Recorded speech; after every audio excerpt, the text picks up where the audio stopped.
जय जिनेंद्र। हम तत्वार सूत्र जी जो आचार्य उमा स्वामी जी द्वारा विरचित है पढ़ रहे हैं। मंगलाचरण बोलते हैं, मोक्ष मार्ग से नेतारम भित्तारम कर्म भूभृताम ज्ञातारम विश्व तत्वानाम वंदे तद्गुण लब्धे। 8वें नंबर का सूत्र चल रहा है। इसमें 8 अनुयोगों के बारे में बताया गया है कि हम जीवादि 7 तत्व को, रत्नत्रय को इन 8 अनुयोगों के माध्यम से जान सकते हैं। इससे पहले के जो 2 सूत्र थे, 6वें नंबर का प्रमाण, नय, रधिगमः, तो प्रमाण और नय के द्वारा भी जीवादि 7 तत्वों का, रत्नत्रय का अधिगम यानी कि ज्ञान होता है। 7वें सूत्र में भी हमने यही जाना था, निर्देय स्वामित्व साधनाधिकरण स्थिति विधानतः। तो इन 6 अनुयोगों के द्वारा भी हमको इन्हीं 7 तत्वों और रत्नत्रय का ज्ञान होता है। अब 7 तत्वों और रत्नत्रय के ज्ञान को हम इन 8 अनुयोगों के द्वारा जानते हैं विस्तार से।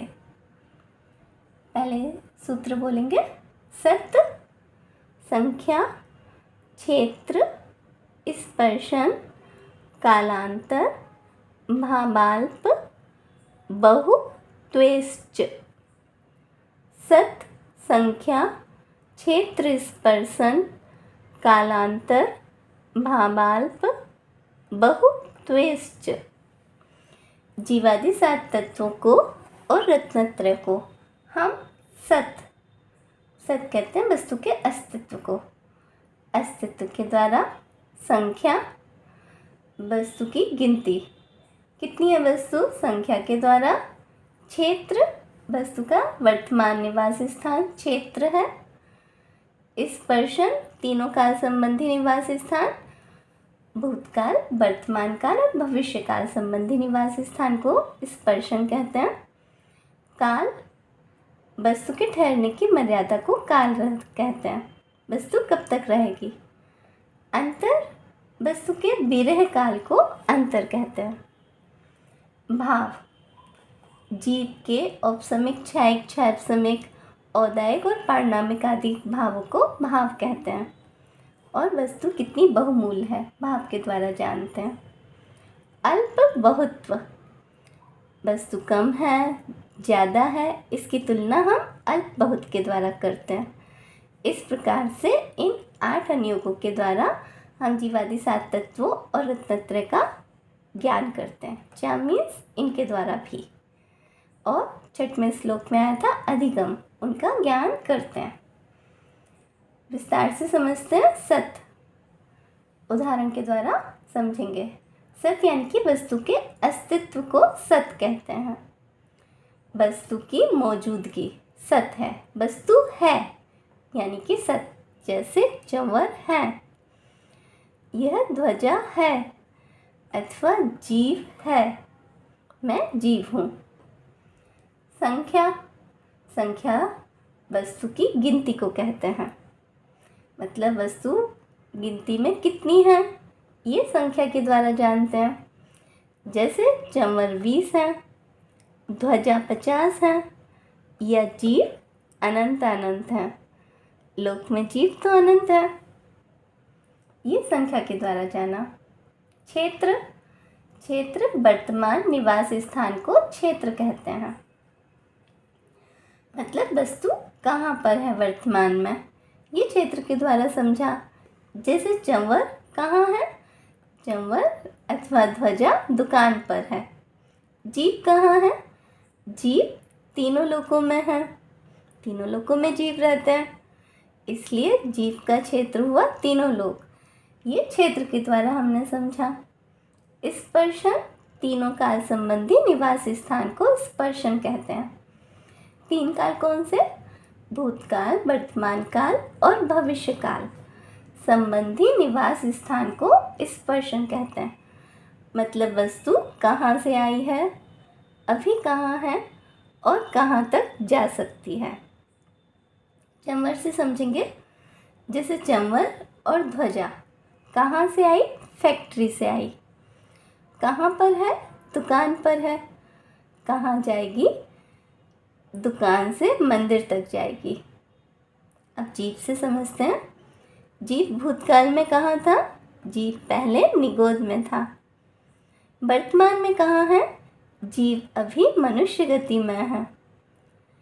और भविष्य में कहाँ जाएगा? जीव भविष्य में देव मनुष्य आदि पर्यायों को प्राप्त करके सिद्ध होगा। ये भव्य जीव की अपेक्षा उसके स्पर्शन को बताते हैं। स्पर्शन यानी कि तीनों काल संबंधी निवास स्थान। काल कहते हैं वस्तु के ठहरने की मर्यादा को, कि वस्तु कब तक रहेगी, इसको काल के द्वारा समझेंगे।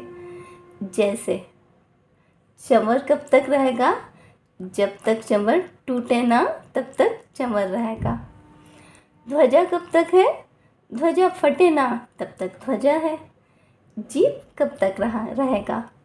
तो जीव तो अनादिकाल से है और अनंत काल तक रहेगा। जीव सदा से है और सदा काल तक रहेगा। अनादि अनंत है। अंतर कहते हैं विरह काल को। जैसे एक बार कोई वस्तु बिछुड़ जाए यानी कि खो जाए, अब वह दोबारा मिलने का के जो बीच का समय है, जो मध्य का समय है, उसको कहते हैं अंतर। जैसे समझते हैं चंवर या ध्वजा से।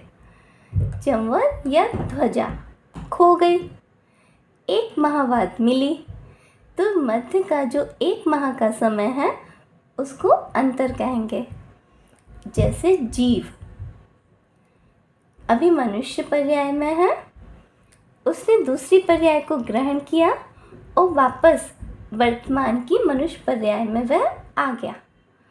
तो जो मध्य की जो पर्याय थी, पर्याय का जो समय था, उसको कहते हैं अंतर। 2 सागर, 4 सागर, 20 सागर, 33 सागर आदि का जो बीच का मध्य का समय है उसको अंतर कहते हैं। भाव किसे कहते हैं? जीव के औपसमिक, छायिक, मिश्र यानी कि छायोपसमिक, औदायिक और पारणामिक भावों को भाव कहते हैं। और वस्तु कितनी बहुमूल्य है उसको भी भाव कहते हैं। इन 5 भाव के बारे में हम दूसरे अध्याय में समझेंगे डिटेल में। अल्प बहुत किसे कहते हैं? अल्प यानी कि कम, और बहुत मतलब ज़्यादा। कम और ज़्यादा से वस्तु की तुलना करना। किसी भी वस्तु को कौन सी वस्तु कम है और कौन सी ज़्यादा है, ऐसे और विस्तार से समझ सकते हैं। जैसे चंवर कम है और ध्वजा ज़्यादा है, या पीले मोती के चंवर कम है और लाल मोती के ज़्यादा हैं, या ध्वजा भी केसरिया ध्वजा ज़्यादा है और पचरंगी ध्वजा कम है, आदि से हम समझ सकते हैं। जीव के द्वारा समझेंगे तो सबसे कम होते हैं त्रस जीव। त्रस यानी कि 2 इंद्रिय से पंचेंद्रिय तक के जीवों को त्रस जीव कहते हैं। तो त्रस जीव सबसे कम है। त्रस से अनंत गुणे सिद्ध जीव। त्रस से अनंत गुणे सिद्ध जीव होते हैं, और सिद्धों से भी अनंत गुणे स्थावर जीव होते हैं। स्थावर कहते हैं एक इंद्रिय जीवों को। 5 भेद होते हैं स्थावर जीवों के: पृथ्वी काय, जल काय, अग्नि काय, वायु काय, वनस्पति काय।